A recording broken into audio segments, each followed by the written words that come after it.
I'm Insomniac, and this is the Islander ISL-144. So here we are with another Islander piece. They seem to be putting out a lot of value over there, so you all seem to be interested in the reviews. So let's check out the ISL-144 up close. Also, if you own an Islander watch of any kind, leave a comment down below. Let us all know what it is and what you think of it so far. The only note to mention at all before we dive right in is that all of the watch specs in my reviews are now down in the video description. All right, let's get into the watch. The case on this watch is awesome. Not because of anything you can see, it starts off awesome because it's DLC coated stainless steel. The first thing I thought when I saw this watch was it's gonna look cool until the black coating chips off. Well, it won't, because it's DLC coated. So bravo to Islander for putting that effort in. The case itself is sized fairly well. Despite the fact that it's a pretty large 42mm, the lug-to-lug length of only 47mm mixed with the offset crown really gives this watch a reasonable footprint on my standard 7-inch wrist. The case has a nice embossed screw-down case back, as well as a screw-down crown between this shallow but useful crown guard. And actually, if you look at what I'm calling a crown guard, it's just clever execution of the design. There technically isn't a crown guard, but the tall section of the case down bottom extends all the way to the crown, with another small extension on the other side. Another cool design feature with this case is the indentations on either side that match up perfectly with the indentations on the bezel, kind of creating these deep pockets on the watch. Although the interesting thing about these cool cutouts in the case is that it actually makes turning the bezel a little bit awkward, because obviously the matching indentations in the case don't turn, so your fingers almost feel like they're getting hung up by the case when you turn the bezel. But with that said, the bezel is easy to turn, and the bezel action is excellent, with a great quality feel and no wiggle or play in the mechanism. Overall, it's a handsome, durable, and fairly unique case. I love the dial on this watch. Now hold on, I'm not saying that you'll love the dial on this watch. The fact of the matter is that a couple bold choices were made here, which will put this in one side or the other depending on your tastes. But I personally love the fact that they took the interesting love it or hate it approach when they could have easily just went with safe, basic dive watch choices that could have worked here. First of all, under the anti-reflective double-domed sapphire crystal, the base of the dial is carbon fiber weave, which not only adds a great subtle texture to the dial, but adds nice depth to the base of the dial as well. Because of that carbon weave backdrop, the triangular applied hour markers almost appear to be floating over the dial, rather than sitting on the dial. Those large loom-filled markers have small steel borders, and between those markers you have a large printed minute track. Although this is where one small negative comes into play. The bold hour markers are so wide that you'll notice that only 2 minute markers are visible between the hour markers, which means a little bit more concentration is involved for finding the exact minute sometimes, but we'll get to that later. Down at 6 o'clock in place of an hour marker, you have a date window, white numeral on a black disc, which is the perfect choice to match the dial, and a great location for keeping the symmetry of the layout as a whole. The only printing on the dial is the Islander name and logo under the 12 o'clock marker and automatic 200 meters above the date window. Last but not least, you have the hands, which are one of those bold choices that you're gonna love or hate. The shape of all three hands is the perfectly obvious choice given the shape of the hour markers,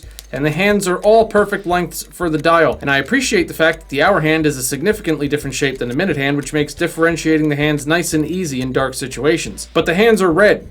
Personally, I love red and black together, but this is one of those cases where you have to love red and black together. Because although the red hands are a sporty touch, they don't complement or match anything else on the entire watch. So bold choices for sure, and a bold, handsome dial overall, in my opinion. The only usable complication on this watch is the date at 6 o'clock. It's fairly small, but between the solid contrast between the white numerals and black disc, and the fact that there's a white border around the date function so you can find it easily, it's simple enough to consider this useful complication to be well executed. The loom on this watch is BGW9 and it's everywhere. Everything has loom. The bezel markers and numerals, the hour markers, and all three hands. Now I have to say, it's not the brightest loom I've ever come across, although here on camera, because of the auto contrast, it's going to look like it's brighter than the sun. But even with a full charge, it's not necessarily the brightest I've come across, but it all glows evenly, and I noticed that a charge does last a good long while, so it's certainly better than average. Time at a glance on this watch is almost perfect. The dial layout is uncluttered and simple, the contrast between the hands and markers against the black backdrop is excellent, and the minute and second hands stretch all the way out to the minute track. The minor issue is the minute track. Because the markers are so wide and they're pushed out almost all the way into that minute track, 2 of every 4 lines between the hour markers are swallowed up, leaving you with just a small dot behind the broad-shouldered hour markers, so you can definitely find the exact minute on this watch, but it takes a little bit of concentration depending on where the minute hand is at any given time.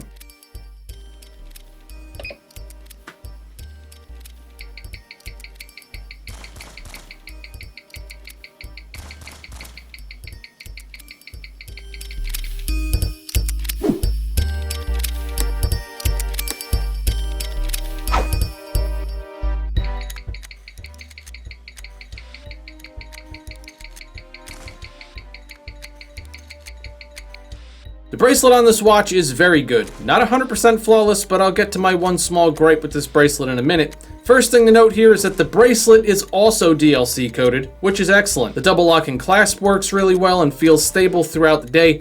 And one small detail I always look for on bracelet watches is the fine adjusters so you can get the size just right, and this bracelet has those too. I also love the bracelet stylistically. If you look closely, this isn't your generic run-of-the-mill bracelet, your standard 3-link type that you see on almost everything in this price point. The link shape is subtle but unique, and the choice to finish the small inner portions is polished to subtly contrast the otherwise matte brushed finishing on the larger portions of the links just adds a little bit of something extra to the aesthetic. Combine all that with the fact that the bracelet matches the case perfectly, and this is a really great stock bracelet. My small complaint isn't something that I can show you, it came from weeks of experience on the wrist. This is a heavy watch, and I found the bracelet to not exactly balance out the watch body, even when set to a slightly tighter fine adjustment. It's not necessarily top heavy to the point of being uncomfortable at all, but I definitely noticed the weight of the watch case throughout the day anytime I moved my wrist, so we could have used either a few more grams in the bracelet or a few less grams in the case.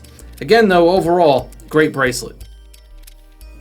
Last but not least, we have value. And this one's basically a no-brainer, because at the time of this video, they're selling these on their site for $329. With the small exception of those of you out there who might not like the red and black aesthetic or the overall aesthetic of this watch, basically anybody else watching this video almost has no reason not to buy one. Go back through this review and listen to the features you're getting, listen to the experience that I had, go down to my video description and look at the specs of this watch, then you'll realize that you're getting all of that for $329. Now you all know that I'm Mr. Fair when it comes to reviews on the internet, so can you find other well-made dive watches in the $300 to $400 price range with similar features?